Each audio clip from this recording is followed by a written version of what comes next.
Good night almost to the US, a very early good morning to Europe, and a good morning to Asia, I think Australia, New Zealand, and also good morning early to Africa, and good evening to South America.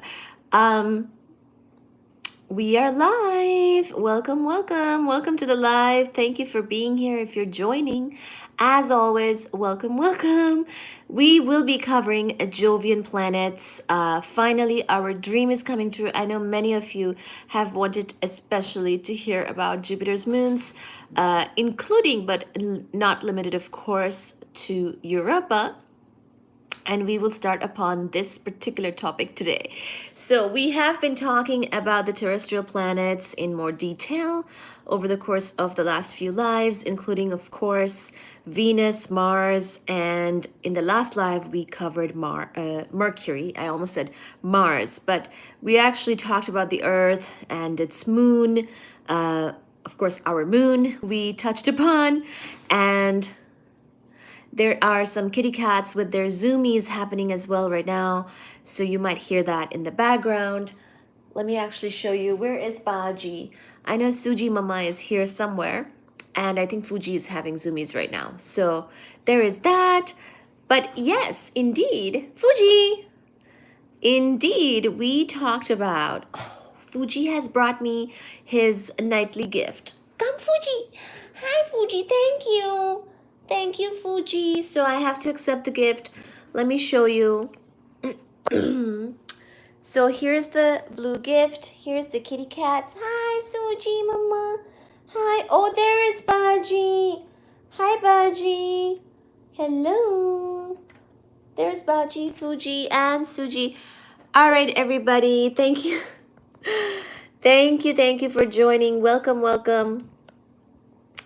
In the last live, we took some time to talk about, of course, the smallest planet in the solar system, which is Mercury.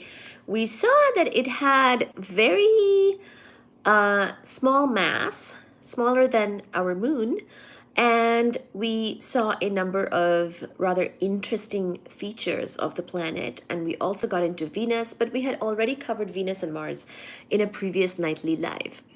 So today we will get into the Jovian planets, but first I will actually share the live because I can see that it's a little bit quiet. Hopefully many of you will join very soon. Hello, welcome. Hello, hello, hello. Welcome, thank you for being here. I'm looking at my channel on my Mac here. Welcome, hello. So we always generally spend a little bit of time catching up with everybody and saying hi to everybody. Reese, hello. I think you like the live today, Reese. It's gonna be Jupiter. So it's gonna be the Jovian planets, and indeed we will talk about some things that we have mentioned in the past. Thank you for liking the live. Thank you for sending the hearts and emojis. Thank you so much. Reese, hello. Almanza, hola, hi. Liam Montella says, can we get a fit check? Well, this is a dress from, I believe, Old Navy. JBBY, the boy 400 says, hello. As long as it's not the moon and the origin of craters. Yes, no, it's not gonna be our moon today. Reese sends an emoji. Nausat, hi, looking very beautiful. Thank you. Thank you so much, everybody. Like done. Yes, please do. If you could like, subscribe, that would be amazing. J.O. Hi. Message you. Well, I don't think there is such a thing on YouTube, thankfully. You are looking. Oh, thank you, thank you, thank you. If everybody is enough stunned, we will get started. We will get started. Hopefully, everyone feels stunned and ready for some planets today.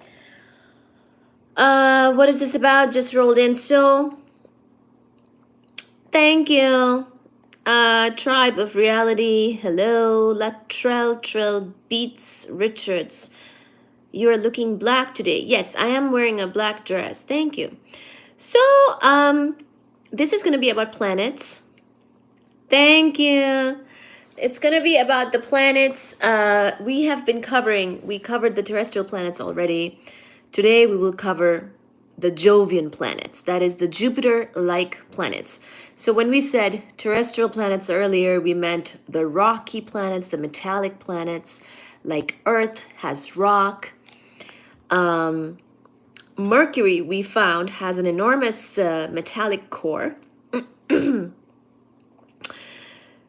Mars, we talked about as well, has a bunch of rust. Venus, we talked about as well, very much like the Earth in some ways, in size, mass, radius, sort of. Almost very close to Earth, almost a twin, but has a very poisonous atmosphere due to lack of oceans on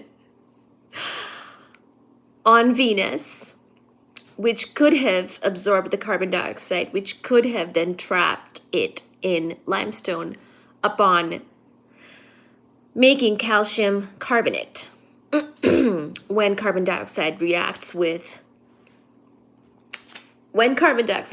water and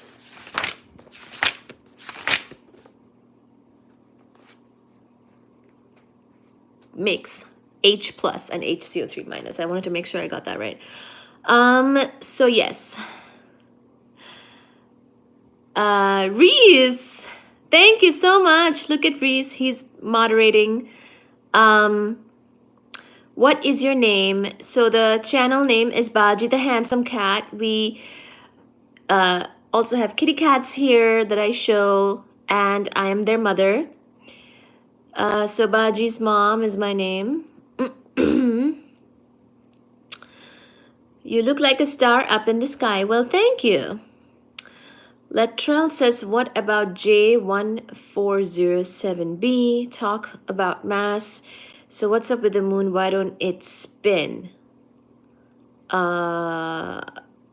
Which moon are you talking about? It... So we actually covered some facts about the moon and especially how it got impact craters a couple of lives ago. This particular live even had us fighting a little bit, but that's all fun. That's all good now, and I think we are past that. You will also note that a lot of people in the last few lives talked about the moon landing. This is because we were talking about the terrestrial planets and their moons, and we mentioned, of course, Earth and our moon, which is also one of the biggest moons in the solar system. We also talked about Mercury and Venus, who don't have moons. And we also talked about Mars. And so now we're kind of done with the rocky terrestrial planets. And we're going to head off to start with the Jovian planets, which is, of course, Jupiter and beyond. I never shared the live, so I'll do that right now. We are live. Okay. So you know what? Without further ado, so yeah, I was real quick. I thought it was the most cool thing that carbon dioxide dissolves in water, where it forms among other compounds negatively charged bicarbonate ions. This is in respect to Venus, of course. So Venus has a bunch of carbon dioxide in its atmosphere. So, but if it had liquid water, like a bunch of oceans, like here on Earth, it could have done this CO2 plus H2O, giving us H plus HCO3 minus type of interaction. And the bicarbonate ions combine readily with any calcium ions dissolved in the water, which would then give us Ca2 plus plus 2HCO3 minus, giving us CO2 plus H2O plus CaCO3. And that calcium carbonate, because it's poorly soluble in water, it actually precipitates out to the ocean floor and is contributing to something like limestone. So basically it's one way to take the carbon dioxide out of the atmosphere and convert it to rock. And because we did that on Earth, here we are. We have less carbon dioxide and more of this breathable air that we are lucky to have. Today, what is special? Nothing special. I just thought I'll try out a little lipstick. That's all. I didn't do anything else specially. I just put on a dress and put on this lipstick. That's all. Everything else is the same.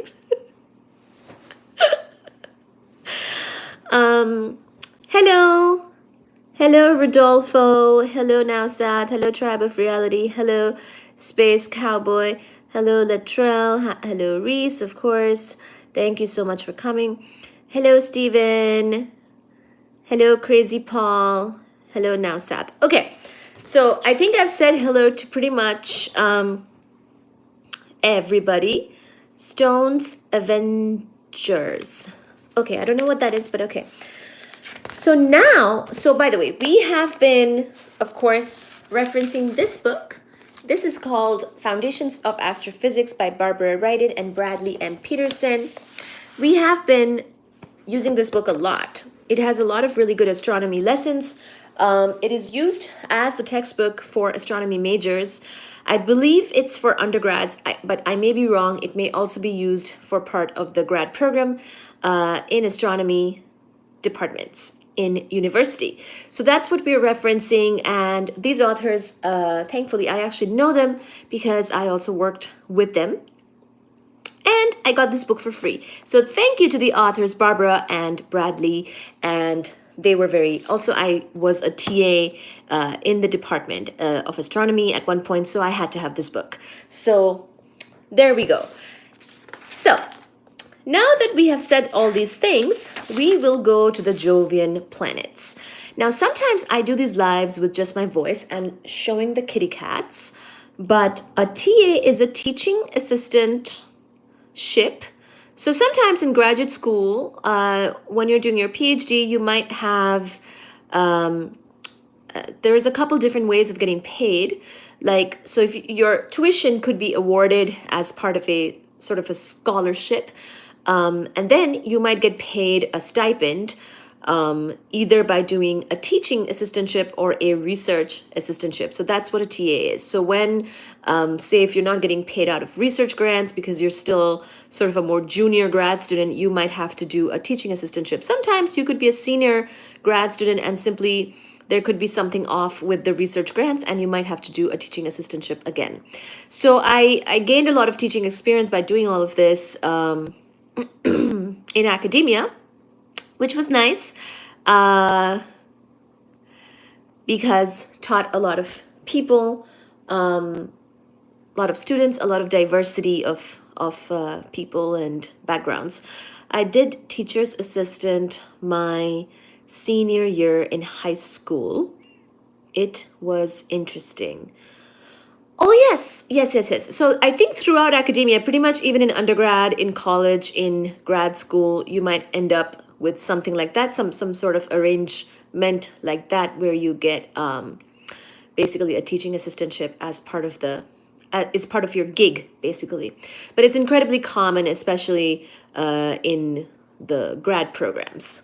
So that's what that is, and that's how I've gained so many books. Some of them are from my own classes when I was a student, and some of them are from my teaching assistantship type of experiences, helping the professors with their classes and things like that. So coming to the Jovian planets. So what we mean by the Jovian planets are, of course, Jupiter-like planets. So we are now leaving the proximity area from the sun, like things like Mercury, Venus, Earth, and Mars, and going even more farther out into the solar system. And we're starting with these Jupiter-like planets. So we have, in order of increasing distance from the sun, our Jupiter, which is at 5.2 AU, or astronomical units. So I mentioned yesterday that an astronomical unit is basically the distance between Earth and the sun. In astronomy, many things are basically given in terms of, say, for stars, it is given in terms of our sun. So a star's mass might be given in terms of the solar mass or our sun's mass. The distance between different objects might be given by, in reference to the distance between the Earth and the sun, or an astronomical unit of distance, or 1 AU. So this is very common. So we actually looked at it, and we know that Mars is at 1.52 AU. That is the farthest rocky planet from the sun.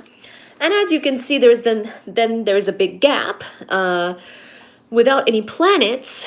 There's some other stuff we'll get into, but without any planets. And then you have Jupiter at 5.2 AU, 5.2 astronomical units. So that is 5 times the distance between us and the sun, Earth and the sun.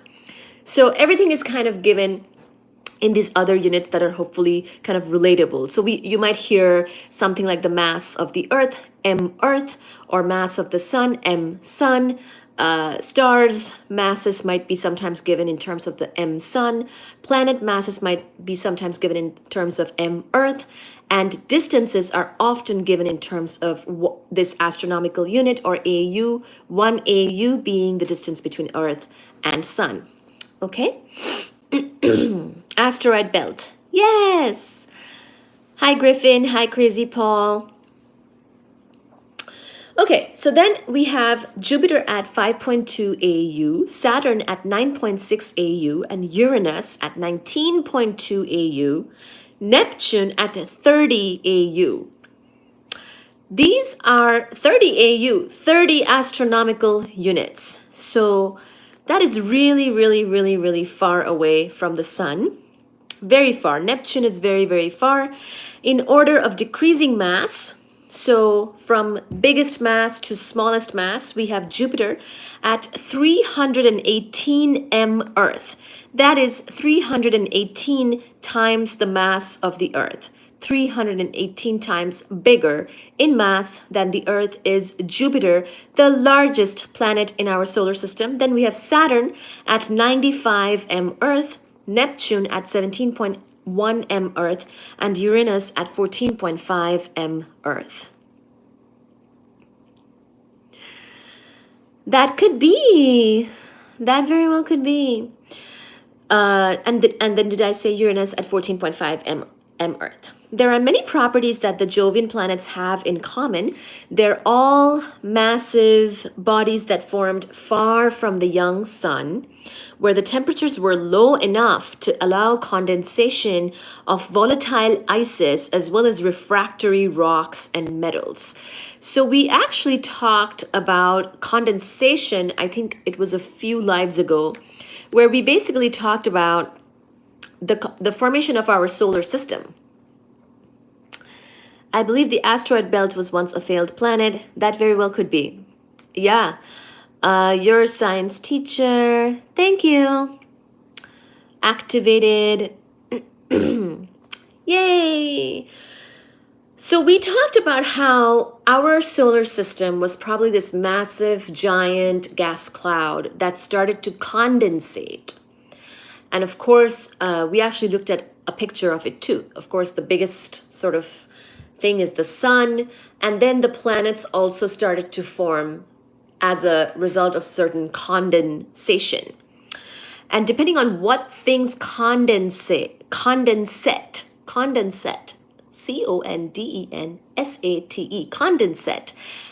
at what temperatures you will have a planet of that material, basically at a certain distance from the sun, because of course, if you're farther from the sun, you're going to be very much cooler.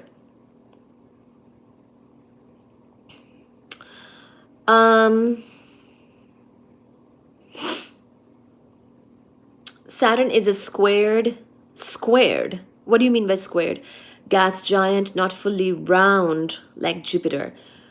Neelam squashed. Oh, squashed. Yes, we'll get there. We will get to Saturn. So basically there are many properties because, as you can see, these planets are so much farther away from the sun than the rocky planets. Now, of course, Jupiter being at 5.2 AU is still a lot closer than Neptune, which is at 30 AU, right? Because Neptune is like another 6 times farther away than Jupiter. And of course, also we saw that the mass of Jupiter is the biggest one. Jupiter, again, 318 M Earth, Saturn 95 M Earth, Neptune 17 M Earth, Uranus around 14 M Earth. So this mass will also play a very big role, as we will see.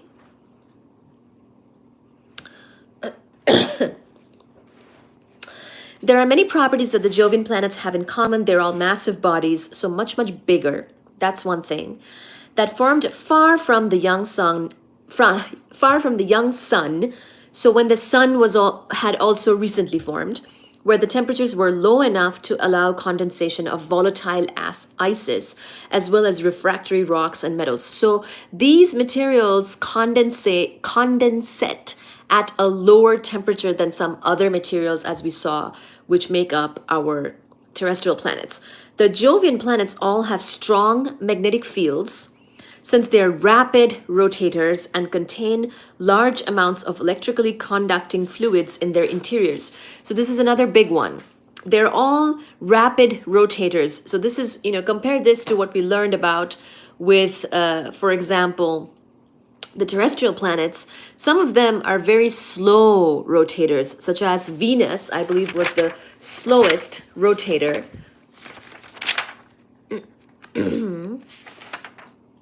Indeed, it was. And Mercury also was kind of very slow. We actually talked at length about how that affects their, orbital period versus sidereal period and things like that, and how there are some interesting relationships between those periods in the case of the terrestrial planets. But now we're doing the Jovian planets, and they are very, very different. Ben, hi, Ben, how are you? Checking in, good job. Oh, whoops, I touched the screen by mistake. I was trying to scroll up.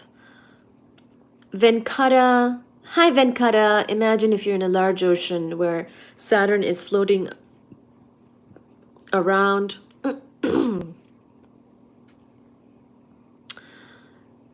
You mean you're Saturn? What we learned. Yeah, so these things are actually the Jovian planets are very rapid rotators, and as we know, that means that they're going to have strong magnetic fields. And they contain large amounts of electrically conducting fluids in their interiors. So if those things, remember, a changing electric field can cause a magnetic field. So of course, if you have something in the nature of electrically conducting fluids in their interiors, and we'll see what else they're made of course, and they're rotating rapidly, they will create a strong magnetic field. So these Jovian planets do.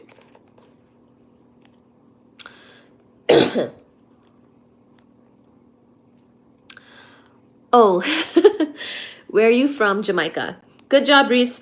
They all have multiple satellites. So this is another big difference between the rocky planets or the terrestrial planets and the Jovian planets.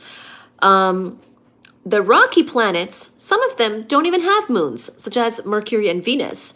Earth has one moon. We just have the one, right? So kind of special in that sense. I think we are the only planet, if I'm not mistaken, with just the one moon, because even Mars has more than one, and some of them have none when it comes to the terrestrial planets. But look at these Jovian planets; they have multiple satellites. Another very big difference. So the Jovian planets really belong to their own sort of very different class of planets within our same solar system. Are you in uni? I'm here to learn. I love astronomy. Thank you. Are we learning about the moon tonight? No, we're going to learn about the about the Jovian planets. She's a comedian and she doesn't know it. It is true, I am a comedian. Our moon is, Earth is the only planet with one moon. Exactly. Yeah, good job. Very good job. So they all have multiple satellites, the Jovian planets, the largest of which formed simultaneously with their parent planet, and they all have ring systems, of which Saturn's is by far the most spectacular. So as you know, we associate the ring with Saturn, but they all have ring systems. We will get into it in more detail later on. But Saturn's is, of course, the most spectacular. However, as a group portrait of the Jovian planet indicates, we can look at it later, there are some significant differences between the inner Jovian planets, Jupiter and Saturn, and the outer Jovian planets, Uranus and Neptune. So as you know, Jupiter and Saturn, as we can see, because these are at 5.2 AU and 9.6 AU. So within 10 astronomical units distance from the sun, we have Jupiter and Saturn, whereas Uranus and Neptune are much farther away. Uranus is at almost 20 AU and Neptune is at 30 astronomical units distance from the sun. So it's almost like even within the Jovian planets, there is Jupiter and Saturn are kind of like friends, and Uranus and Neptune are kind of like friends.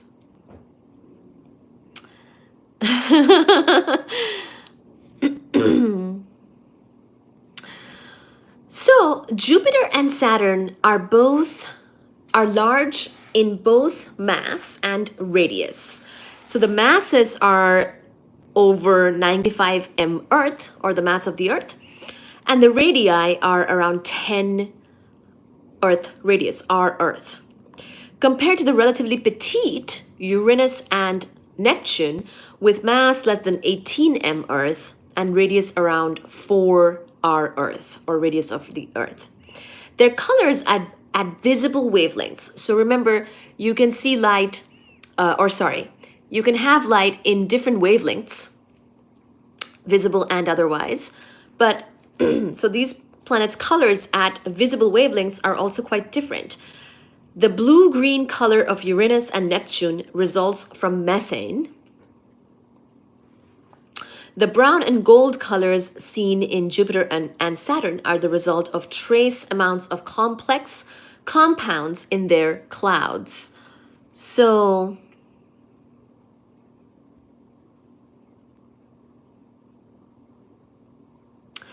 we will get into more details, but basically just the colors and the wavelengths of light from these planets too, which manifests as the color, also gives away sort of something about their makeup. So again, blue-green color of Uranus and Neptune results from methane. Brown and gold colors seen in Jupiter and Saturn are the result of trace amounts of complex compounds in their clouds. The readily visible differences between the Jupiter-Saturn pair and the Uranus-Neptune pair are accompanied by differences in their internal structure. So there's differences in the internal structure as well. So size, distance from sun, the radius, the mass, the composition, the color. There's sort of these differences between the two pairs, Jupiter-Saturn and Uranus-Neptune. As a consequence, we will find it useful to first investigate Jupiter and Saturn, and then we will talk about Uranus and Neptune. Chariots of the gods. Is there anyone who is thinking that our gods are aliens that visited our planet before? Yeah, I mean, you can still share about your ancient history knowledge if you'd like. That's totally welcome. I'm the alien that rules over your planet. So yeah, Venkata, if you'd like to talk about the planets in an ancient, astrology kind of way, then you're most welcome. I know that they're relevant in other fields as well. Every so often we have two moons, when a smaller moon appears for 2 months at night, like it did in October last year.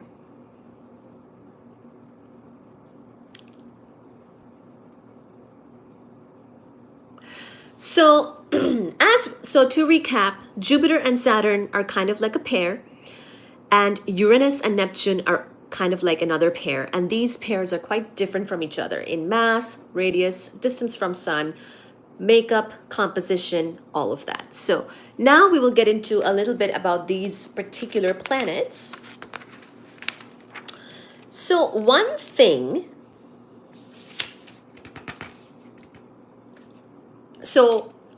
keep in mind that Jupiter and Saturn are a lot bigger. Okay, so they're all bigger than Earth by a lot, but Jupiter and Saturn are a lot bigger. Okay, again, Jupiter mass is 318 m Earth, Saturn mass is 95 m Earth. So those are a lot bigger. And then we have Neptune and Uranus, which are more like 17 m Earth and 14 m Earth. So in the teen of m Earth. So we will look at these in more detail now. And I will actually summarize for you because we won't get into some of the more complicated parts and maths too much today.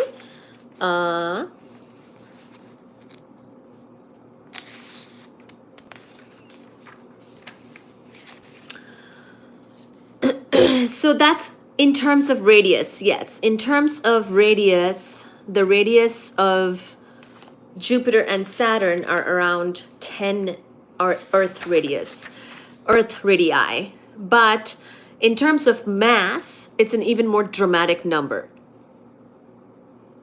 You know how you can have a lot more mass and the radius can be not as much larger? So that's the case here. The mass of Jupiter and Saturn are actually a lot bigger than the mass of Earth.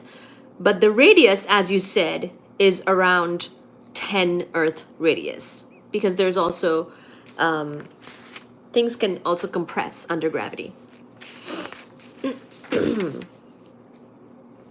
So we will now look at this whole thing in a little bit more detail. We will get into it.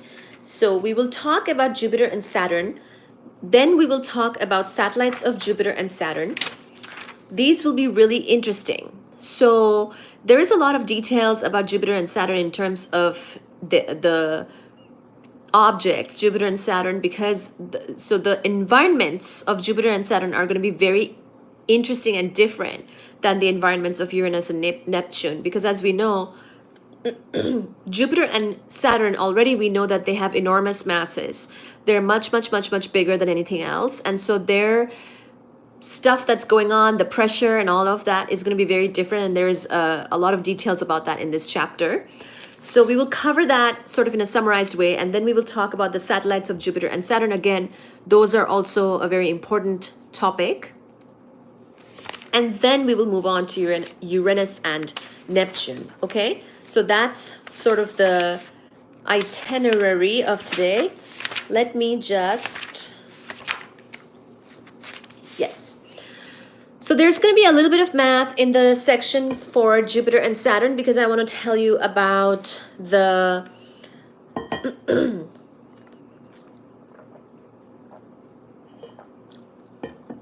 I want to talk a little bit about the pressures inside these planets, okay? So it's not going to be completely math free, so just get ready. And then the satellites of Jupiter and Saturn are going to be very good stories because, as you know, they have very interesting satellites and a lot of current research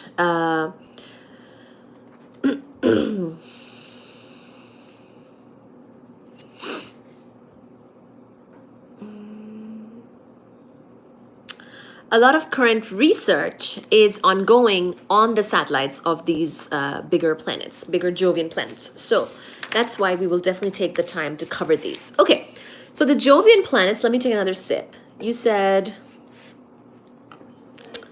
okay, I see some people are fighting in the chat, but that's okay. Carry on and I will read your messages maybe in between.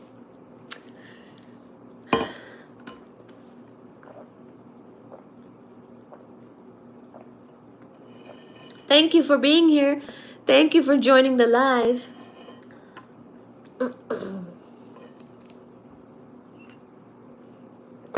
Okay, so the Jovian planets,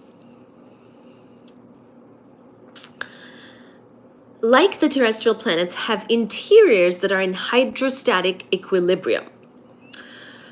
So the pressure gradient in their interiors must be given by the equation of hydrostatic equilibrium. Thank you. Yes, please do like the stream. I have 9 likes. If we could get 20 likes, that would be amazing.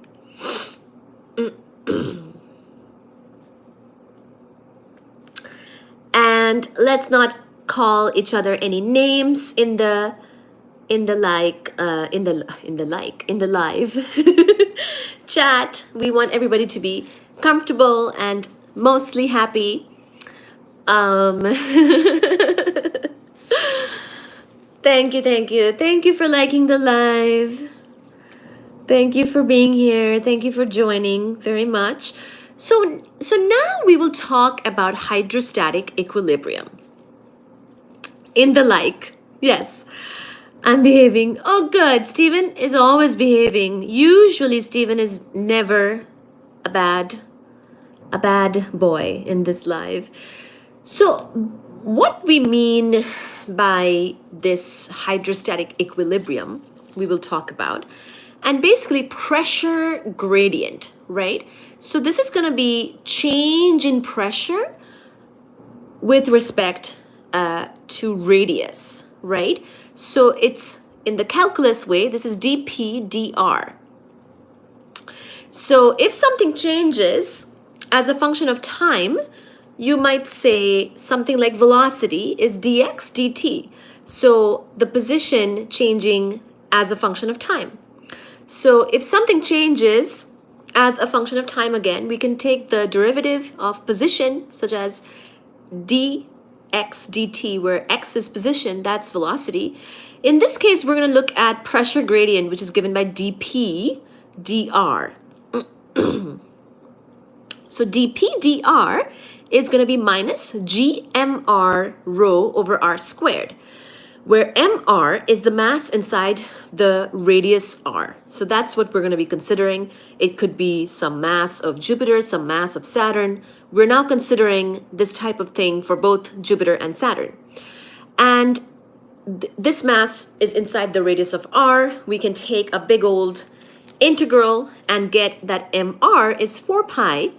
And the integral goes from 0 to r. So from the 0 position to the radius r position, rho of r squared dr. So we have assumed in the above equations that we just mentioned that the planets are spherical. This is a good first approximation. So we're just trying to get a sense of the math of this stuff, of the pressure and whatnot in these planets. So although this is not strictly true, especially for the rapidly rotating Jovian planets, they're not totally spherical, but still. So we need to know the density profile of, so we're trying to get some sense of the density profile or the pressures and things going on within these enormous and very, very massive planets. So that's what all of this is about. So we want a rough estimate of the central pressure of the planet. We can make the rough approximation. When we want rough estimates of something, we can make a rough approximation that the planet's density is constant, as in rho of r is equal to rho. And with this assumption, the enclosed mass is going to be, when you put that rho in that integral that I just mentioned, you get 4 pi over 3 rho r squared. And the equation of hydrostatic equilibrium can be written as dp equal to minus 4 pi over 3 rho squared gr dr. So all of this, you integrate this equation, you do all this stuff. For Jupiter, this rho turns out to be around 0.24 the rho of Earth. And r is around 11.2 the r of Earth, so the radius of Earth. The estimated central pressure for Jupiter then turns out to be 1 times 10 to the 12 Newton per meter squared. So pressure is given, of course, as a force over an area. So Newton is the unit of force, meter squared is the area. So it turns out that Jupiter has a lot of pressure, a lot of pressure. So, and this is the central pressure that we have just computed for Jupiter with certain approximations in place, but we wanted to have an idea for the central pressure in Jupiter. And it turns out it is 1 times 10 to the 12 Newton per meter squared, which is around 10 to the 7 atmospheres. And as we know, the atmosphere on Earth at sea level is 1 atmosphere. So it's an enormous pressure in the center of Jupiter. Compared with Jupiter, Saturn is lower in density with a rho of 0.125 of rho Earth, and smaller in radius. So the Saturn planet is not as big as Jupiter in radius, but similar. So the R for Saturn is 9.45, the R of Earth. So 9.45 R Earth. So 9.45 times the radius of Earth is Saturn. Thus, Saturn's central pressure is smaller because we plug it into the things we did earlier. And it is 2 times 10 to the 11 Newton per meter squared, which is 2 times 10 to the 6 atmospheres, which is still a lot. So compare 10 to the 7 atmospheres and 2 times 10 to the 6 atmospheres as the central pressures of these planets, Jupiter and Saturn, the Jovian planets, humongous planets, massive planets, that are, of course, closest to the Earth amongst the Jovian planets. Enormous, enormous central pressure. Again, 10 to the 7 atmospheres and 2 times 10 to the 6 atmospheres compared to 1 atmosphere of us on Earth at sea level. Very, very, very different. So just keep this in mind and recognize that things are going to be very different in Jupiter. Materials and the pressures and the things that happens to those materials, this is not an Earth-like environment. It's a very, very, very different environment. Okay? At a pressure of millions of atmospheres, so this is 10 to the 6. Now, Stephen, how many zeros are in a million? Stephen will tell us. So,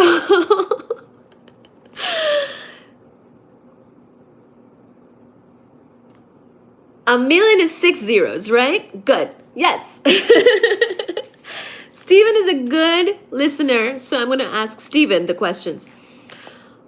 If Jupiter has a central pressure of 10 to the 7 atmospheres and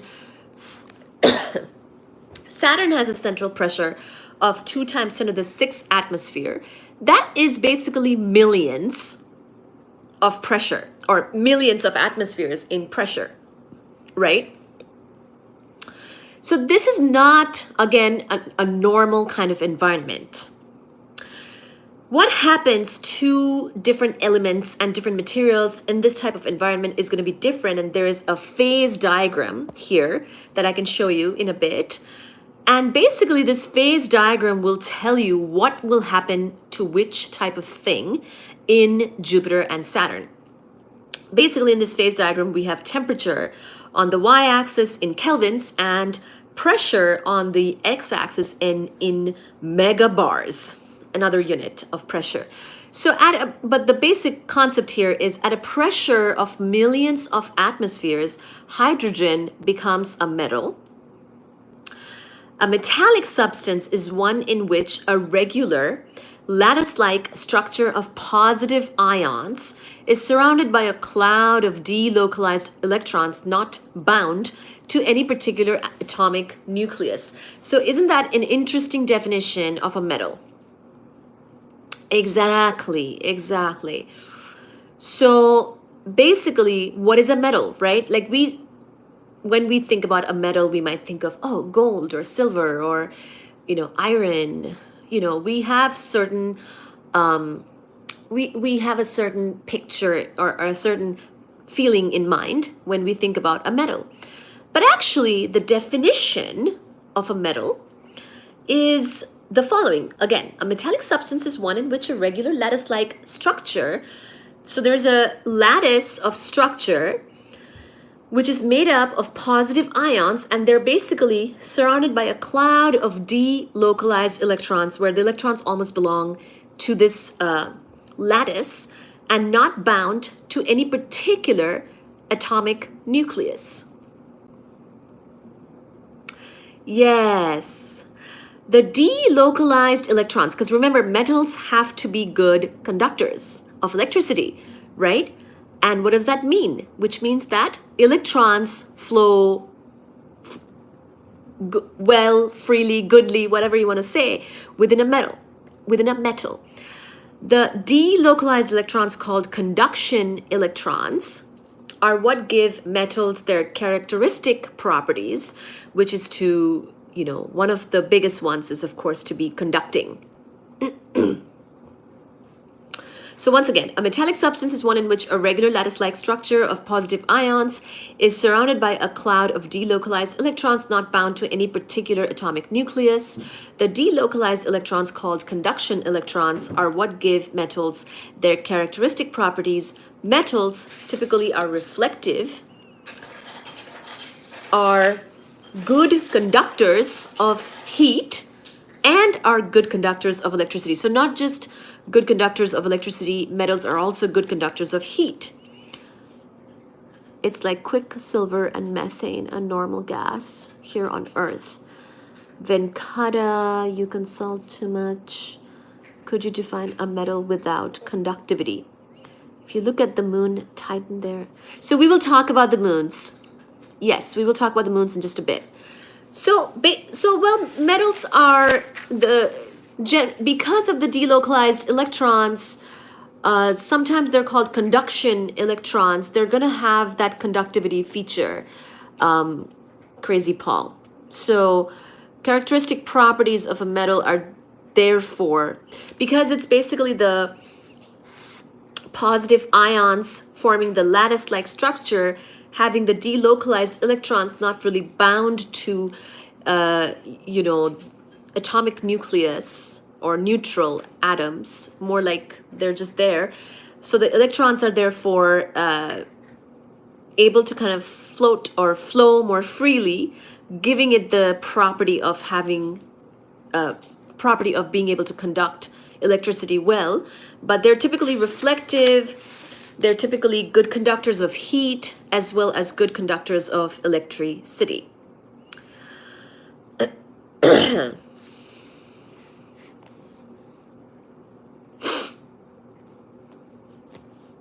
Yeah, maybe. I don't know.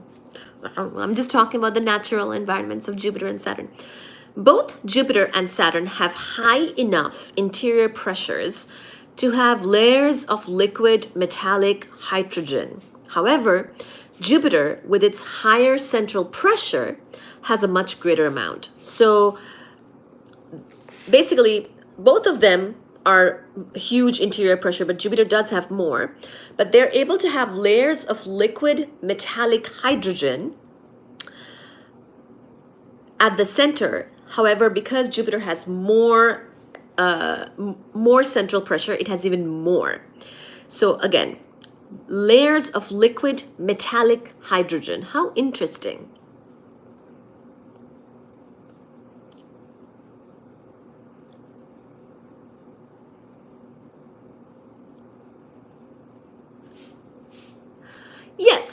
Yes, the freely the relatively free electrons within a metal is what is making it conductive. Yes, that's within the those delocalized electrons is in the definition of a metal.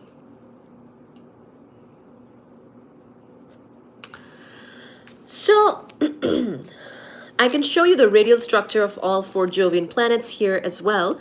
But based on these detailed solutions of the hydrostatic equilibrium equation, combined with the knowledge of their chemical composition, we're basically thinking that Jupiter, so I'm looking at the picture here, Jupiter has a little bit of rock, a little bit of ice, a lot of metallic hydrogen, and then molecular hydrogen is basically the makeup of Jupiter. Saturn, again, has a little bit of rock, a little bit of ice, some metallic hydrogen, not as much as Jupiter, and then molecular hydrogen. We will get a preview of Uranus and Neptune as well. It's basically rock, ice, and molecular hydrogen. There isn't that metallic hydrogen layer. And then same thing with Neptune, rock, ice, and molecular hydrogen are the layers. So that's the radial structure of the Jovian planets. I can show you now. That's what this looks like. And you can see how Jupiter and Saturn are so much bigger. And once again, it's a little bit of rock, a little bit of ice, a lot of metallic hydrogen for Jupiter, followed by molecular hydrogen, a little bit of rock, a little bit of ice, some metallic hydrogen, and then molecular hydrogen for Saturn. Ice cream cones, yes.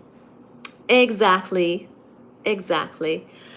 So that's what we're dealing with in terms of the chemical composition. The Jovian planets are differentiated. So remember, we talked about differentiation when it came to our Earth, as well as all the other planets, basically. Chemical differentiation is where the heaviest stuff will sink to the center of a planet and the lighter stuff will float up. Makes sense, right? So our crust is like the Earth. Our core has iron. Heavy stuff has sunk to the center of the planet, and pretty much it's lighter and lighter above it. Just think about something like sand. It's very much more lighter than very dense iron. My dad used to get ice cream cones.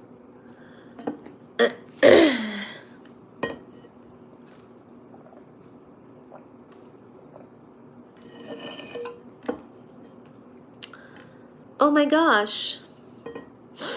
Oh, that's not... Dr. C.S., can you be a little bit nicer to Mac tonight? Poor guy.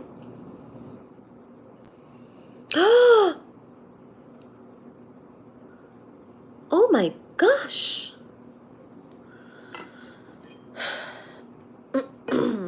I made the mistake of looking at a hidden message. You guys are brutal. Brutal. Brutalia. Italia. Kidding, just kidding. So the Jovian planets are very differentiated. As we just saw, those ice cream cones told us that the inside, little bit of rock, compared to the rest, that is. I'm not saying that the rock is very little, but basically in the ice cream cone, we have rock, ice, metallic hydrogen, and then molecular hydrogen. And the metallic hydrogen part is enormous for Jupiter, because again, Jupiter really is a very unique planet amongst all the planets, amongst the Jovian planets. Its size, its mass, just incredibly bigger and very different.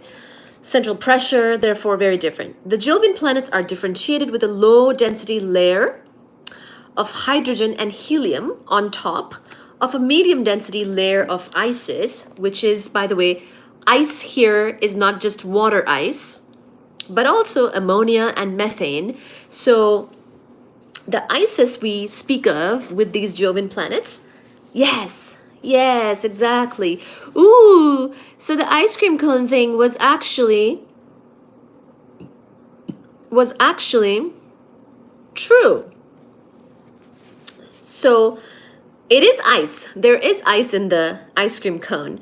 So the Jovian planets are differentiated with a low density layer of hydrogen and helium on top of a medium density layer of ices, which of course the ices are made of water, ammonia, methane, which in turn lies on top of a dense rocky core. So there is, all of this pressure is going to make some rock, right? So it's like, just like we have rock, we have a metallic core. So remember, so does Mercury. Even though Mercury is very tiny and we think it might have been bigger earlier, etc., and maybe it lost part of its mantle because it has a very large iron core. Especially with these massive, with anything massive, like a planet-sized, ball of mass, especially if you're not doing any nuclear physics, and especially if you're allowed to do cooling, if you cool down, in the middle, it's likely that under all that pressure, you're going to make some rock. So that's not so surprising. And also, the rock ends up in the center because of that differentiation thing, which is that the heaviest stuff will kind of shift to the center. So we have water, ammonia, and methane, which in turn lies on top of a dense rocky core. So there's a little footnote, since each Jovian planet has a rocky core several thousand kilometers in radius. So this rocky core, when I was showing you the ice cream cones and I was saying a little bit of, it's really in comparison, right? This little bit of rock is still a lot. It's just, there is so much more of the metallic hydrogen layer in the case of Jupiter, and then on top of that, the molecular hydrogen, again, a huge layer. And in the case of Saturn, that metallic hydrogen layer is smaller, but still there.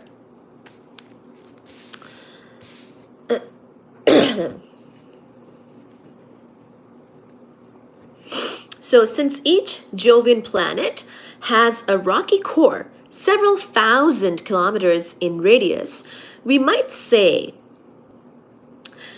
that inside every Jovian planet is a terrestrial planet screaming to be let out. So even though the rocky core of these Jovian planets is very small compared to the other layers, especially in the case of Jupiter and Saturn, which are the tremendously bigger and kind of different in their own category type of Jovian planets. But the rocky core is still very big and thousands of kilometers in radius compared to, of course, the rocky planet, the terrestrial planets or the rocky planets such as Earth, Mars, Venus, Mercury. So these rocky cores are almost like an Earth or a different rocky planet screaming to be let out of something gigantic like Jupiter with all that ice and metallic hydrogen and molecular hydrogen layers on top of that rocky core. So it's almost hard to imagine, but it's almost like if we had an Earth and then all these different layers on top pushing us down and can't get out type of thing. So Uranus and Neptune each have a mean density roughly twice that of Saturn. And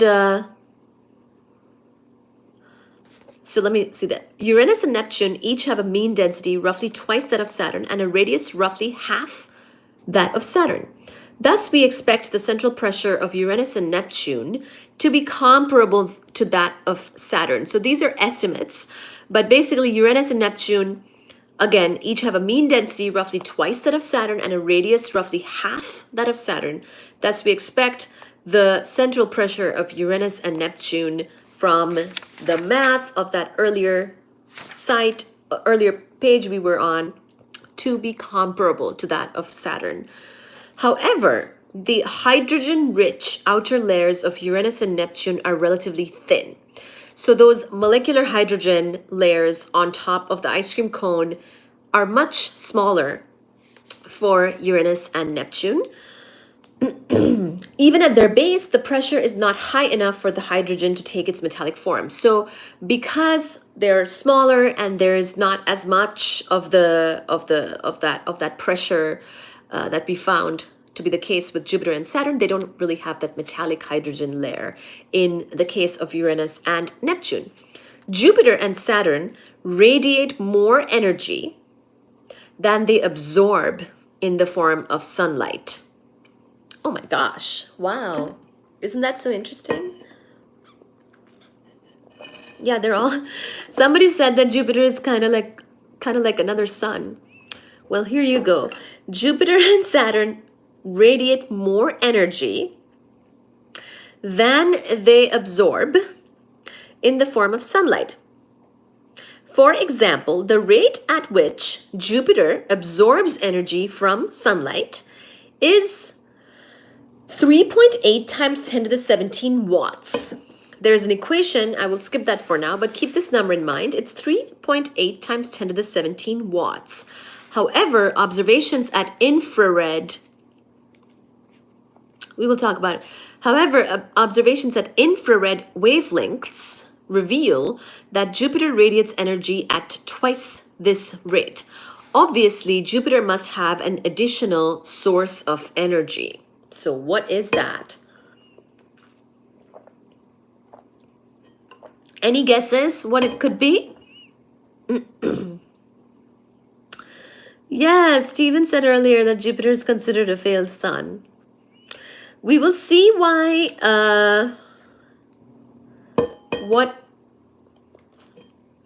so tell me this, Stephen. In order to be considered a star, so sun is a star, what are some of the basic things you require in order to be a star? We're talking about planets now, and we've talked about planets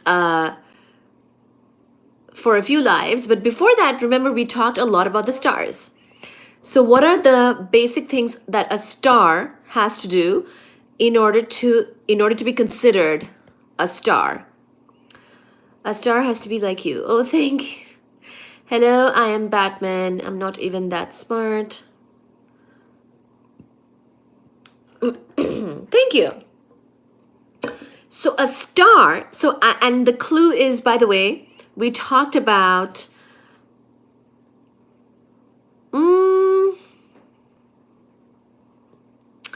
no.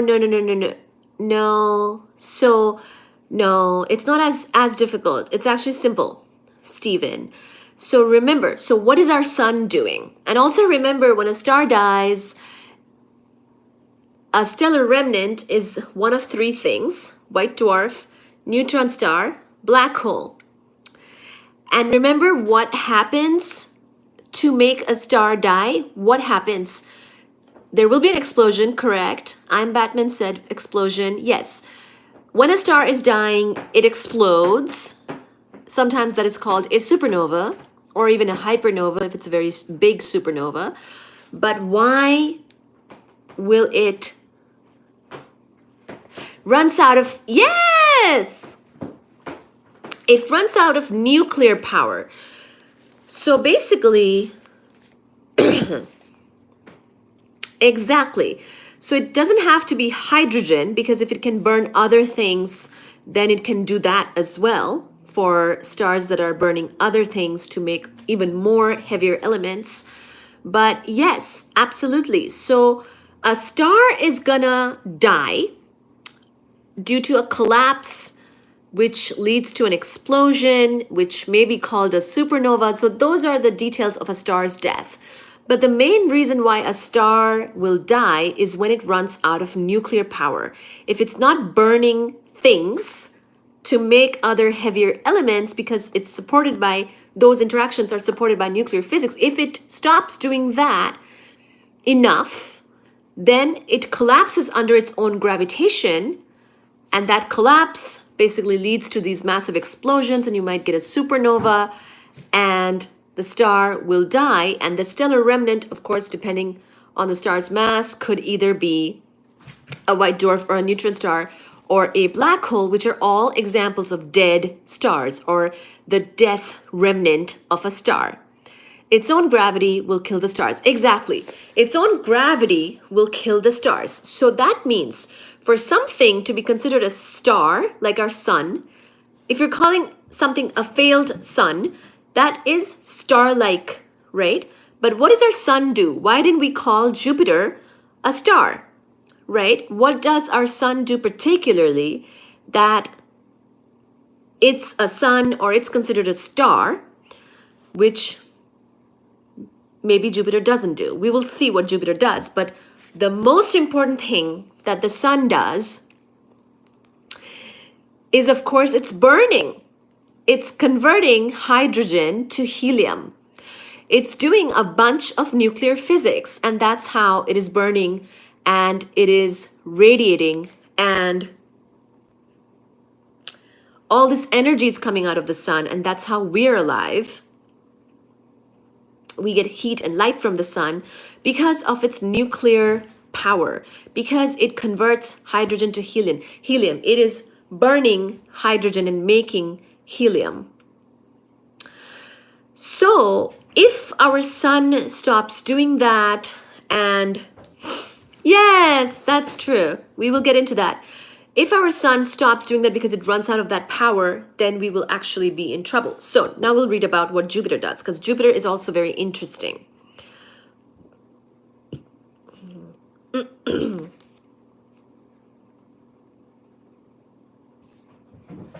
So if you're interested in the elements and the origin of elements, I actually talk about that in my live called, I believe I called it Big Bang Nucleosynthesis. And we talked about what were the elements that were made in the Big Bang of the universe. So what did the universe kind of start with? It was mainly hydrogen and a little bit of helium and trace amounts of lithium that started off in the early universe. And then every element heavier than that is made in stars. Okay? That's how we get elements in the universe. Okay, I am Batman. So, yes. So many lives ago, if you go back, if you want, after this live or whenever, if you go back to my channel and live tab, if you keep looking, scroll down and try to find the live called Big Bang Nucleosynthesis. Basically, it's a very important question you just asked, which is that how, basically you're asking about the origin of elements. And the origin of elements is definitely, one of the top questions even right now, because of course we have a lot of elements, but some of them are still mysterious because their exact process in which they're formed is still an open question, such as, for example, something like molybdenum, which is atomic number 42.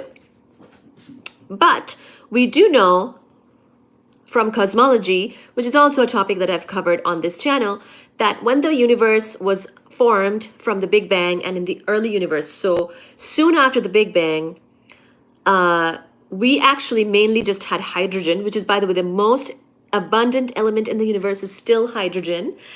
And we had a little bit of helium at that time, and then we had trace amounts of lithium.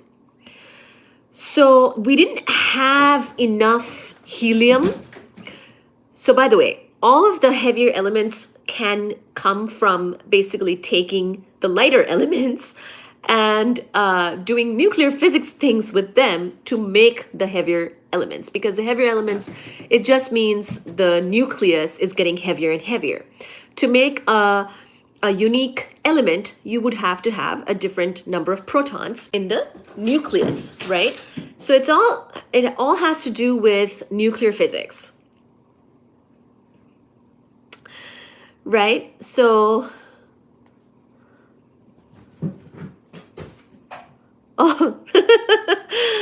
so it all has to do with nuclear physics. Now, when the universe was getting started, hi, Sachi Mama. Sachi Mama is having a lot of zoomies. When the universe was getting started, there wasn't enough helium, for example, to take a bunch of helium nuclei and make something like carbon. So for that, the first stars were made, the first generation of stars, and pretty much stars are the thing that does nuclear physics enough to make the heavier and heavier elements, and that's how we get all the elements, and that's how we're made. We're all made from stardust because once again, when the star has made these elements and then the star ultimately will die, it spews a lot of stuff everywhere into the interstellar medium, and we get gases, and we get, all this stuff just kind of spreads out. And for example, even us, right? We came from a gigantic gas cloud in our galaxy that ultimately condensated enough to make our sun as well as our planets, including the Earth. We are stardust, exactly. So that's the whole story. We absolutely do need stars to make the heavier elements. Pretty much anything above helium, you need stars for that. Okay, and our own sun is making helium from hydrogen. It's the main thing that it does. And that's how we are still alive, because we get heat and light from the sun because of this exact interaction.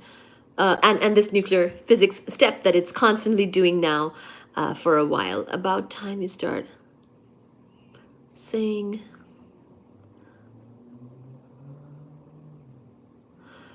That's smart. So are we really made of the four main ingredients in the world? Are we really made of the four main ingredients in the world? So what do you mean by that? I'm not yes, Carl Sagan said we're made of star stuff. I think people like Carl Sagan, Neil deGrasse Tyson, these people have talked about these types of topics as well. We're made of carbon. So we are made of carbon. We know how carbon is made. Take some helium nuclei and you can make carbon from that. Of course, we know that can be made in stars quite easily. And then we also are made of a lot of water. If you're asking about biology, I'm not a huge expert on it, but pretty much as far as I know, we're made of course, a ton of water, and carbon is a big one, big important element for our organic stuff, including life like us. And one very special thing about Earth, of course, is that it has liquid water. So that's tremendously important for life. And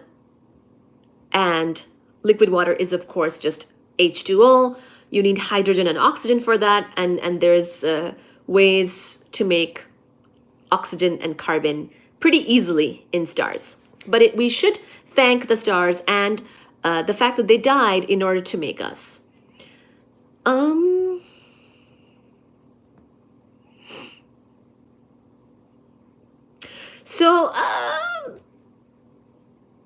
So nitrogen is more of an important element on Earth.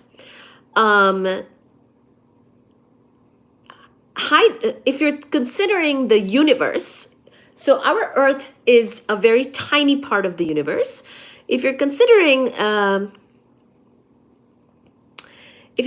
entire universe, the most abundant and most important element is actually just hydrogen. Okay, everything else is much less than hydrogen.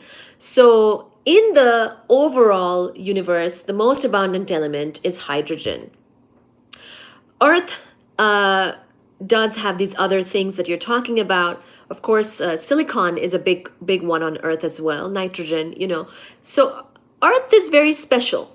And Earth has more things and more elements and different sort of composition than even some of the other planets in our own solar system. But overall, if you're asking about the universe, that's more of a cosmology topic, which I've covered in the past and I will cover again because I think that's a very interesting topic, which has to do more with the universe. So consider this to be more of an astronomy chat because really considering something as specific as planets or even our solar system is very much an astronomy topic and not a overall big picture cosmology topic. So we do cover cosmology as well on the live, though. We have covered it in the past where we talked about the entire universe as a whole. It's much more zoomed out. And in that particular type of way, it would be hydrogen that is the most abundant element in the universe and what is basically important. Then carbon and nitrogen, those things are not as important in the universe. We have metals in us that only form in the stars. Yes, everything in astronomy, everything above helium is considered a metal. But yes, iron, again, those things are all made in stars. You absolutely need stars to make everything above helium, and even helium is made in stars, for example, our own sun. Do you ever wonder if there's a cosmic consciousness experiencing itself? Or do you feel like it's more probable than not we are in a machine or both? We are ants living in the ant farm.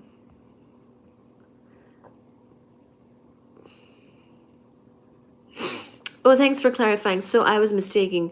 But we are stardust? Yes, we are stardust. Indeed. You were mistaken. Yes, we are stardust. Everything we're made of, other than hydrogen, which of course is a part of water, H2O, but to make H2O, you need the O, right, which is oxygen. Everything other than hydrogen is made in stars. So like I said, in the beginning of the universe, you had hydrogen and a little bit of helium. So You could say that maybe helium, you kind of get it without stars too, but pretty much, especially everything above helium, which is the majority of the periodic table: lithium, beryllium, boron, carbon, nitrogen, oxygen, fluorine, neon, sodium, magnesium, aluminum, silicon, phosphorus, sulfur, chlorine, argon, potassium, calcium. That's the periodic table up to 20. 21 is scandium. Uh,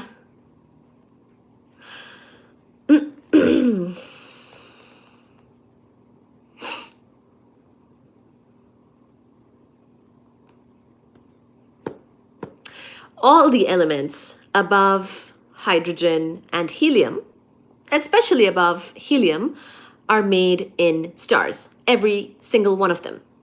So, like your name, thank you. So yes, we absolutely are stardust. We are absolutely star stuff. The stuff we're made of was made in stars, and then those stars had to probably die. Not just probably, definitely died.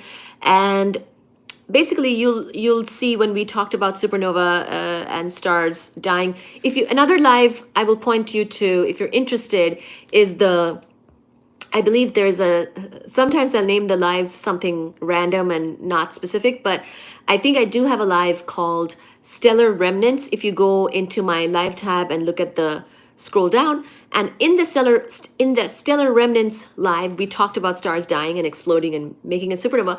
The thing with stars' death is also kind of dramatic, right? So stars could die quietly and then all the stuff wouldn't go everywhere, right? But because stars die so explosively, and supernova is basically the name of an explosion, right? An explosive death because there's so much mass involved, so much drama, pain, and everything involved in the death of a star.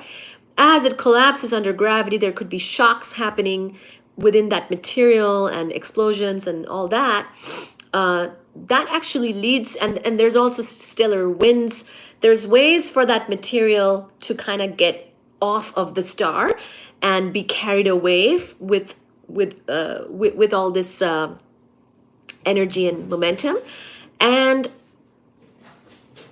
the explosion basically leads to everything spewing everywhere, and that's how, and ultimately contributing to the richness. Look at this, Suji is having huge zoomies. The explosion is why everything goes everywhere and contributes to the richness of gas and interstellar gas in different galaxies and such. And those are the types of big gas clouds that then ultimately condensate. And again, it depends, on the exact circumstances. Our sun also is a condensate from such a system. And then depending on which planetesimal leading to the planet that you are, for us it's Earth, then you get the proper surroundings for something like life, such as what we have.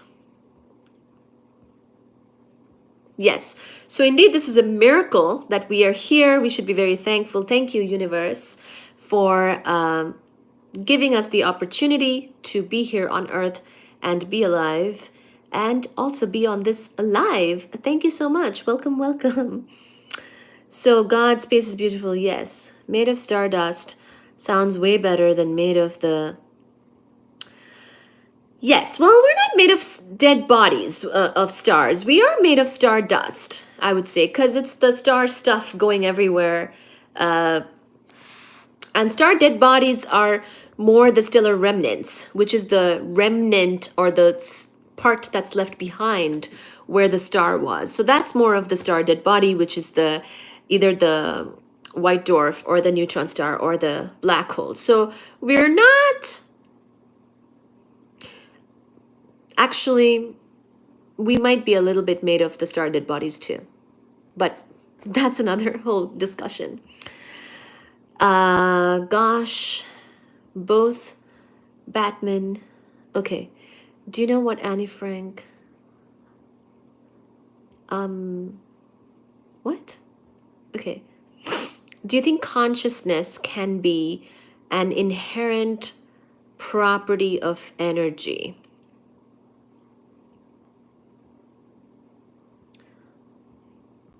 A miracle. Okay, let me finish reading about Jupiter or discussing Jupiter. So, obviously, Jupiter must have an additional source of energy. So we know that Jupiter's rate of energy output is bigger. So what is it? As we've seen in the case of Earth, radioactive decay of unstable elements is one source of internal heating. So one source of internal heating is radioactive decay.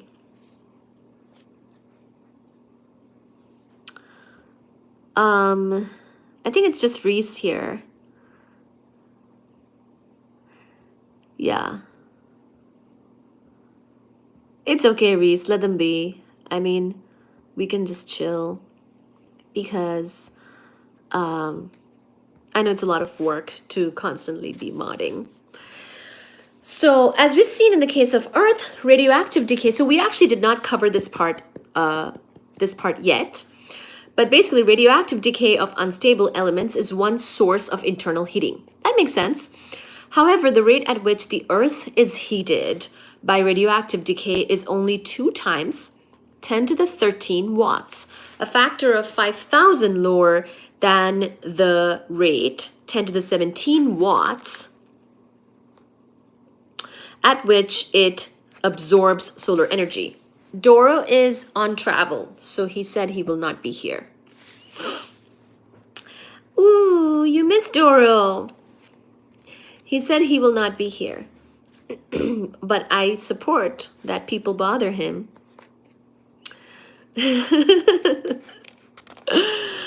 So anyway, so radioactive decay, the rate at which the Earth is heated by radioactive decay is only 2 times 10 to the 13 watts, a factor of 5,000 lower than the rate of 10 to the 17 watts at which it absorbs solar energy. Even scaling upward by Jupiter's mass, which is 318 m Earth,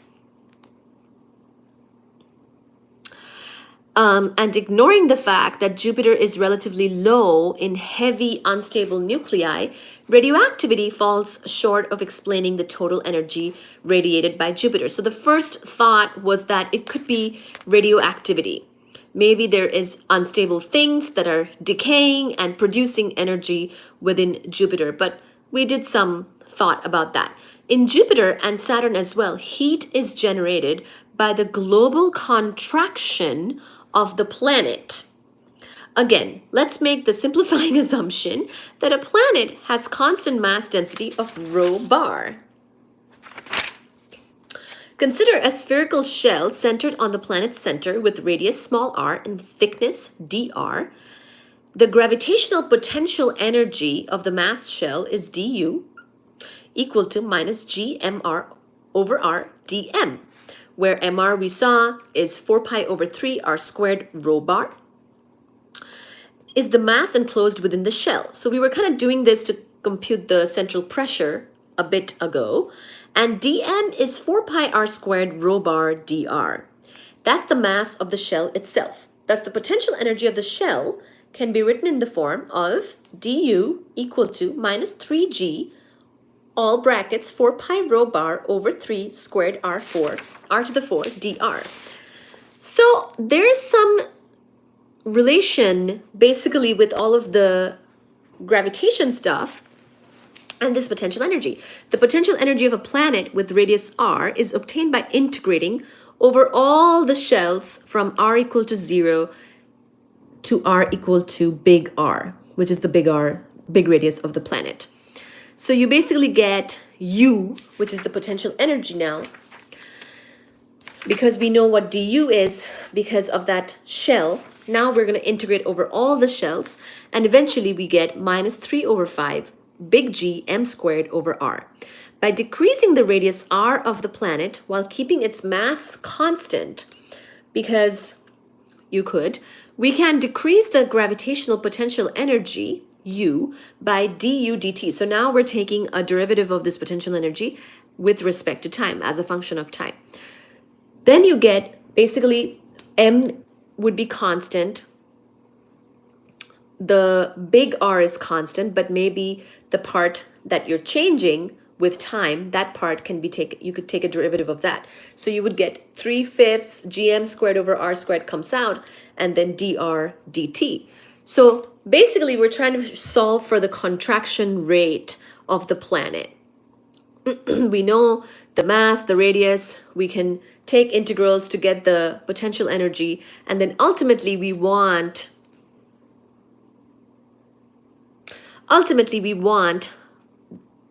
how this potential energy is changing. So solving for the contraction rate of the planet, we find that dr dt as a, now dr dt is on the left hand side, we get 5/3 du dt r squared over gm squared.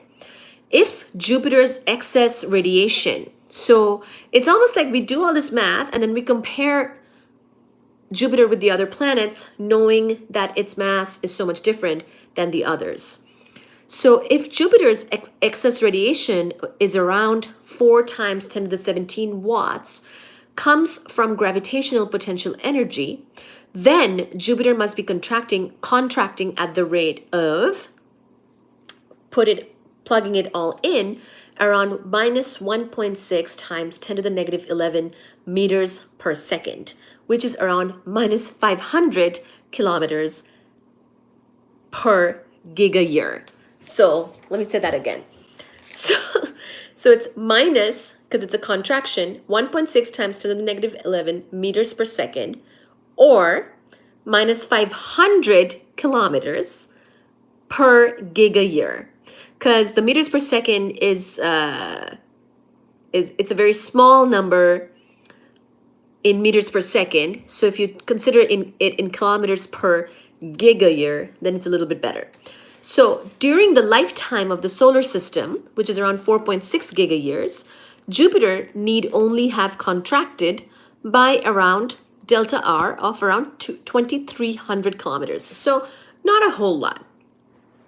Basically, this contraction could have happened because basically 4.6 gigayears, we're only 4.6 gigayears old. So Jupiter need only have contracted around 2,300 kilometers, about 3% of its current radius, in order to maintain radiation at its current rate. So it's such an interesting thing because it's so huge and it could be contracting, releasing this potential energy. You get this radiation. Depending on its radiation, we're like, okay, let's do the math. What kind of contraction could it have done? And it's not like a very shocking level of contraction. Basically, over the course of our entire lifetime of this solar system of 4.6 gigayears, it could have contracted around 2,300 kilometers, which is nothing for the delta R, that is, which is nothing for Jupiter, and it would have maintained its radiation at its current rate if it did that.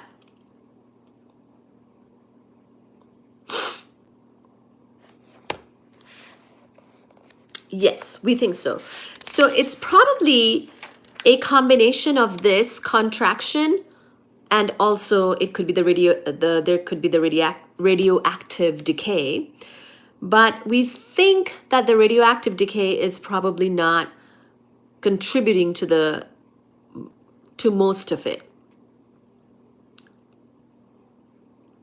Yes, we are 4.6 gigayears old.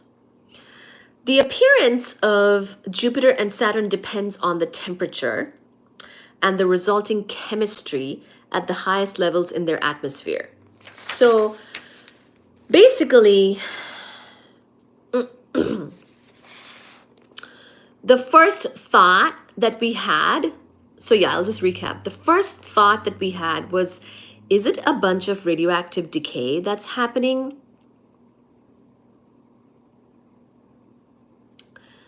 but we kind of thought about it in terms of our own planet's radioactive decay, and we saw that the rate at which our Earth, for example, let me read this sentence again. The rate at which the Earth is heated by radioactive decay is only a factor of 5,000 lower than the rate at which it absorbs solar energy.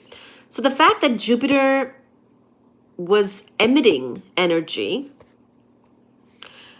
that's the weird one. So even scaling upward by Jupiter's mass and ignoring the fact that Jupiter is relatively low in heavy unstable nuclei, radioactivity falls short of explaining the total energy radiated by Jupiter. So it's about kind of like taking our radioactivity and comparing, like scaling by mass, and saying that Jupiter, even if it did that, it doesn't really explain the radiation we're seeing from Jupiter. But I think pretty much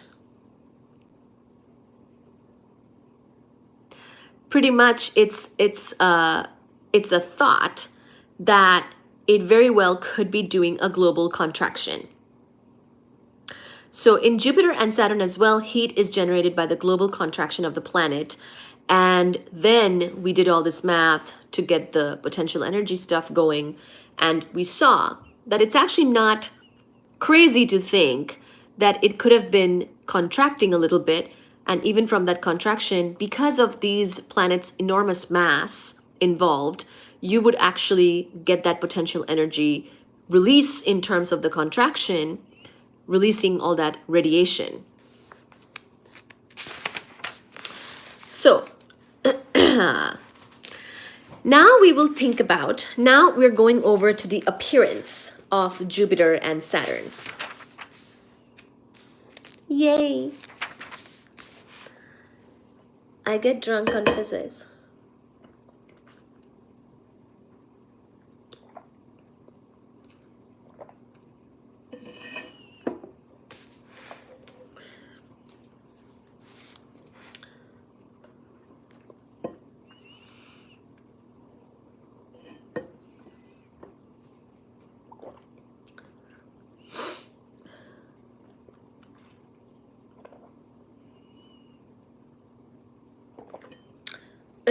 You guys are such good friends with each other.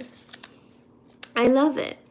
So now appearance of Jupiter and Saturn are also going to kind of depend on pretty much temperature and the resulting chemistry at the highest levels in their atmosphere, because we're not really that close to Jupiter and Saturn.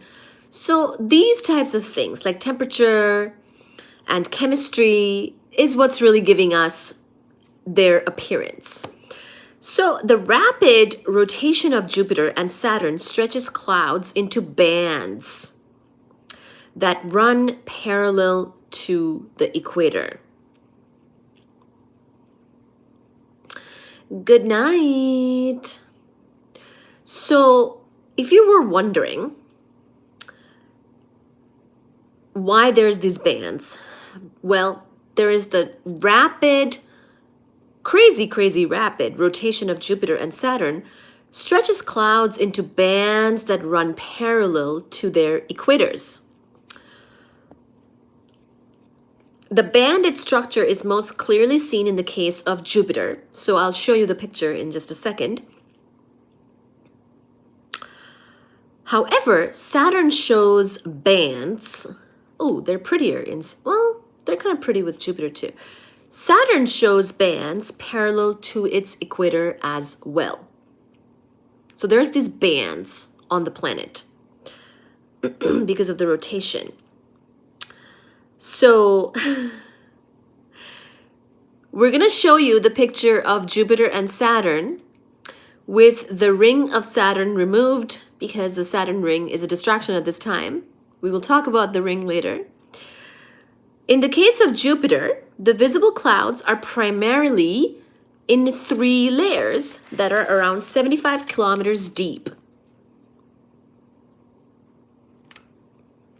Ooh, that's cool. The uppermost layer consists of ammonia, that's NH3 crystals. In the middle layer, we have ammonia and hydrogen sulfide, that is H2S, combined to form crystals of ammonium hydrosulfide, NH4SH. In the lower level, the clouds are made of water crystals. All of these substances are white in their crystallized form. The varied colors visible in the figure we're about to show are the result of the complex chemistry of trace constituents in the clouds. So there is some chemistry happening which gives us the color because those crystals are white.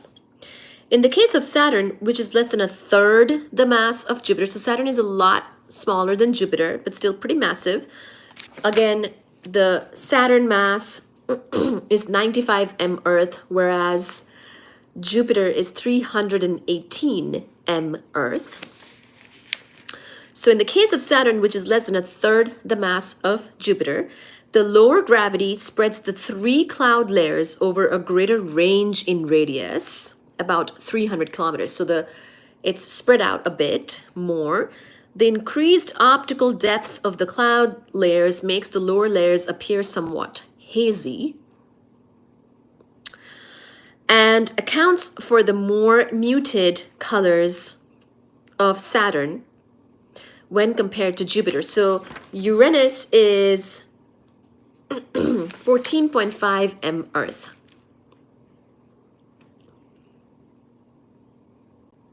So now you can look at the pictures, okay? Here's Jupiter. Here's Jupiter and Saturn with Saturn's rings removed for now because we're just comparing the bands on Jupiter and Saturn, okay? Here we go. Jupiter is on top. You guys know that there's more things going on, or more of a more dramatic banding in Jupiter, right?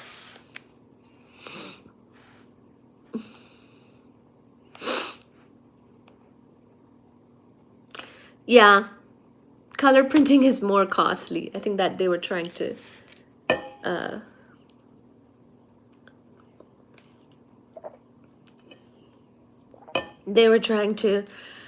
prevent or mitigate the cost, maybe. If you're my teacher.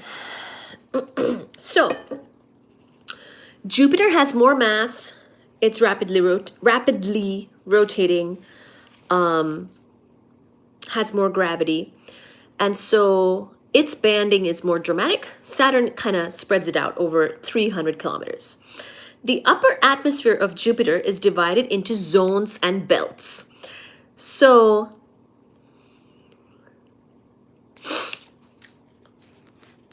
excuse me, what?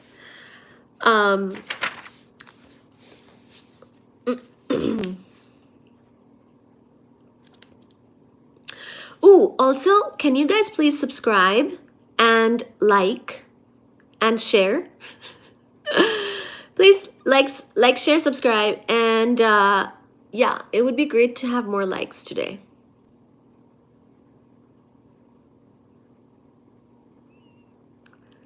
If you could instantly visit any planet for 1 hour and be completely safe, which would you choose? I'd go for big boy Saturn. Yeah. Yes, I mean, Saturn's looking pretty good right now. More stable-ish. Not as big as Jupiter. And I guess you would get all that. Well, yeah, Saturn's kind of closer to Jupiter than anyone else.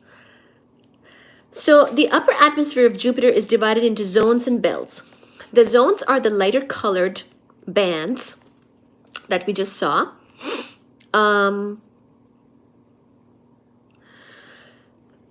They're lower in temperature and higher in altitude than the belts and represent the tops of high pressure clouds that are rising upward.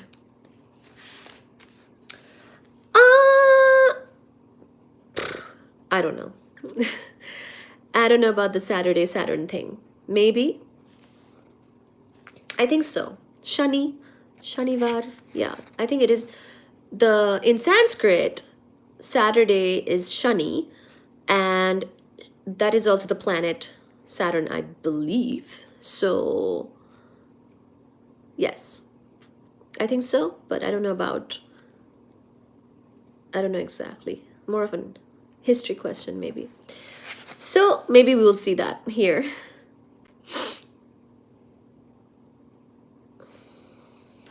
So, the zones are the lighter colored bands, and they're lower in temperature and higher in altitude than the belts and represent the tops of high pressure clouds that are rising upward. Named after a Roman god who named Saturday then. I heard Saturn had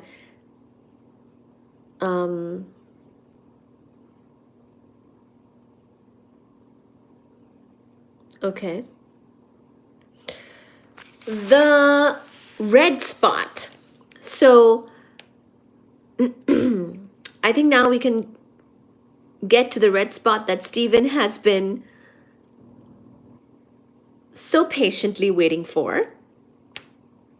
So now that we've looked at the pictures of Jupiter and Saturn,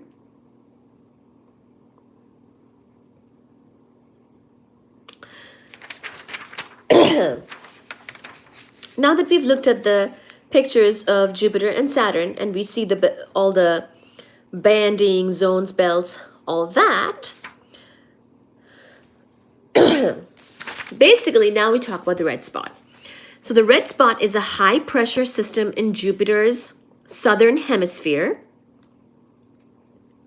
Yes, high pressure system in Jupiter's southern hemisphere. Thank you for liking and all that stuff.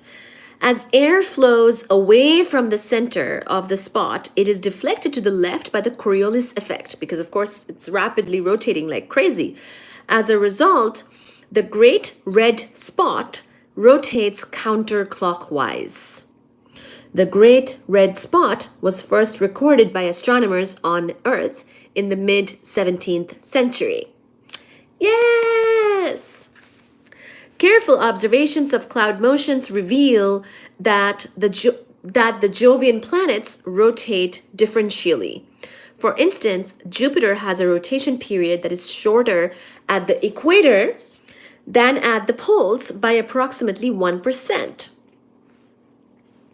The extremely rapid rotation of Jupiter with a p rotation, or a period of rotation of 9.8 hours, which is really rapid, and Saturn has a p rotation of 10.5 hours, combined with their relatively low density means that they are the most rotationally flattened of all the planets.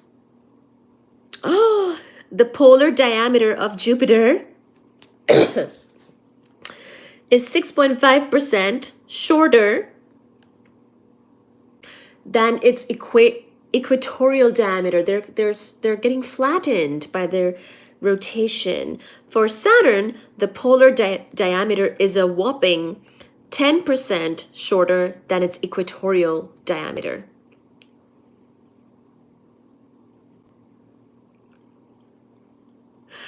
Yeah.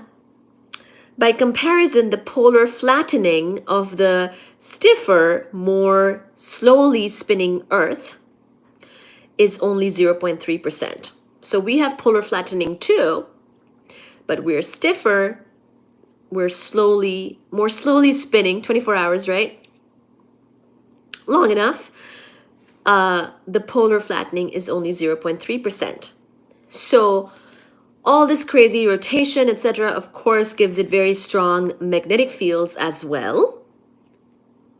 For both Jupiter and Saturn, the field of Jupiter, thanks to its rapid rotation and thick layer of liquid metallic hydrogen, is exceptionally strong. At the top of Jupiter's cloud deck, the magnetic field strength is 5 times 10 to the negative 4 Tesla, or around 10 times B Earth. That is the 10 times the magnetic field of Earth.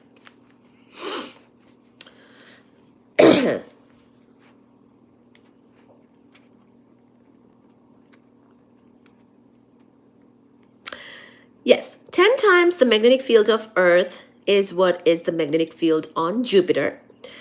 The magnetosphere of Jupiter has a radius of 200 r Jupiter. If it could be seen by human eyes, it would loom in the Earth's sky as large as the full moon. Oh wow. So if you imagined this magnetosphere of Jupiter, which has a radius of around 200 the radius of Jupiter, and if we could see it, then it would loom in our sky as large as a full moon. Wow. Charged particles, because Jupiter, I mean, we can see Jupiter pretty well, like, depending on time of year, and it would be really big.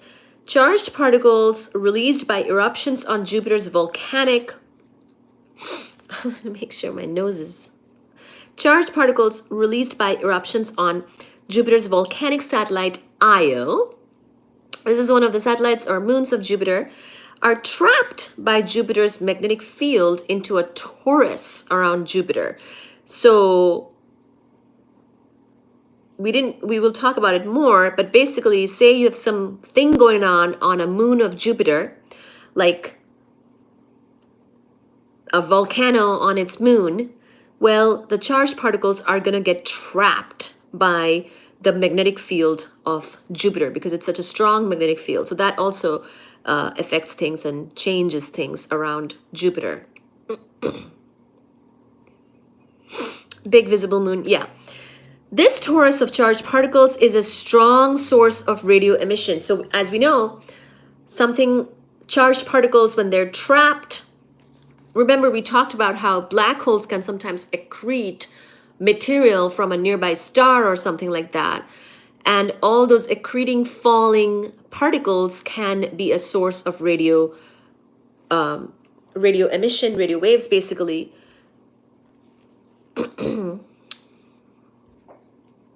So same thing kind of here on a different scale. These are the charged particles coming out of maybe a moon of Jupiter, falling into the magnetic field of Jupiter and making this torus around Jupiter. And that thing is now a strong source of radio emission. So we're going to next talk about cyclotron frequency, cyclotron radiation. That stuff will be the next part. I need to charge my phone. It's about to die, actually. So 1 second. We might... Oh, hi, Suchi.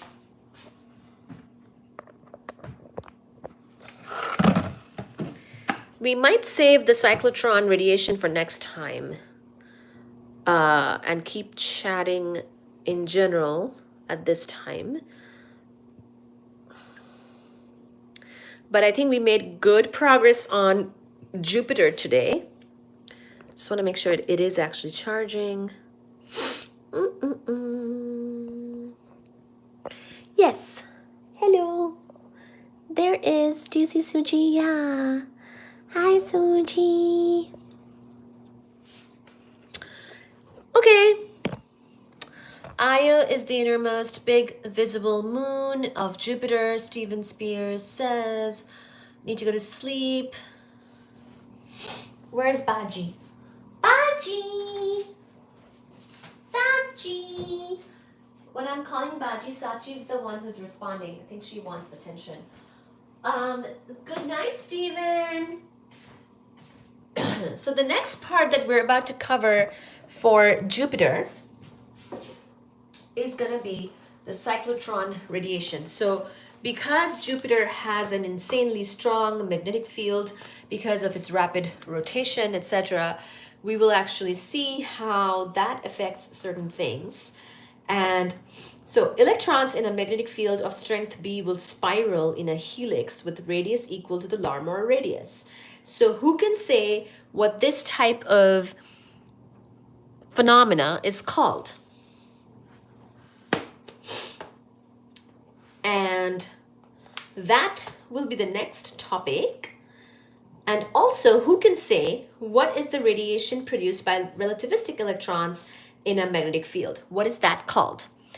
we have talked about this before. So there's going to be a couple different types of radiations that we'll talk about now next, in the next part of this. And then we will move on to the moons of Jupiter and Saturn. I think we'll do that the next time. We definitely want Stephen to catch that. So we will do that next time. In the meantime, if people could please like the live, that would be amazing.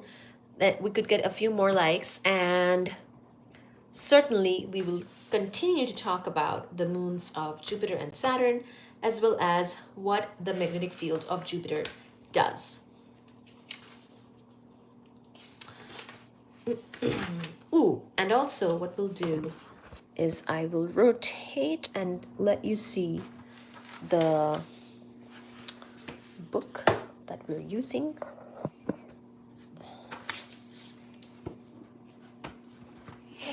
So that it gets the recognition that it deserves. And welcome to the live. If you're joining, you can rewind and listen to our discussion that we've been having about the Jovian planets. We've covered a lot about Jupiter and Saturn, mainly today. And we're on the part where we're about to kind of talk about the magnetic field of Jupiter and its moons and things like that going forward. We'll pick up next time. But if you're here, welcome to the live, and please rewind and see the full discussion that we had. Thank you so much, and good night to Stephen. And thank you everybody for being here and supporting the live stream and chatting and sending all your messages today. Hi, Suji Mama. Jovian planet means Jupiter-like. So Jupiter is Jovian, and basically the planets from Jupiter, Saturn, Uranus, and Neptune are called Jovian planets.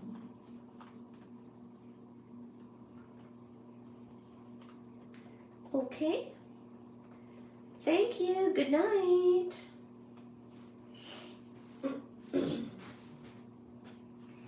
Sachi Mama really wants some foodie.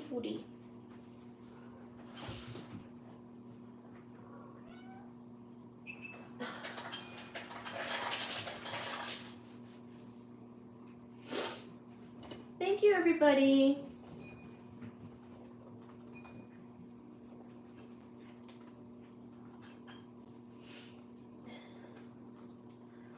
Chat has been batshit tonight. Oh, really? So I actually did not see everybody's comments today. I think I was trying to focus, and so I didn't see everybody's comments today. I think, thank you for chatting with everyone. That was good. I think people like when they're, you know, being acknowledged and stuff. So that's good. Thank you guys. Yeah. Where are we? Here. That's good. Put it right there. No. See you. See you tomorrow, Ben. Thank you. See you tomorrow. Indeed. I'll still hang out for a bit, but yeah. I think everybody was there was a lot of chatter. I didn't catch everything. What was the main theme? What were people saying, Reese?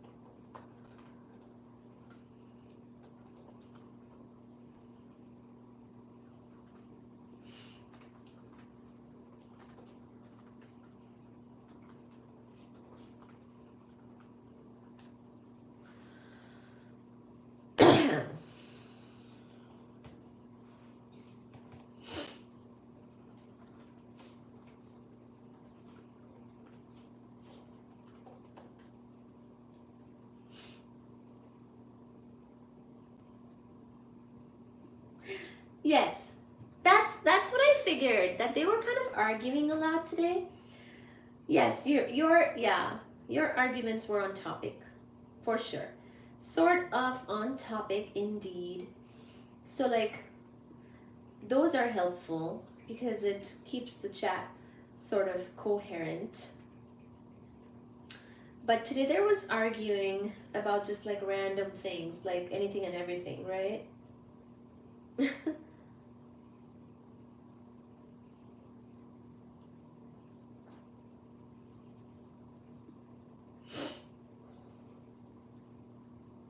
Jovian planets plus kitties.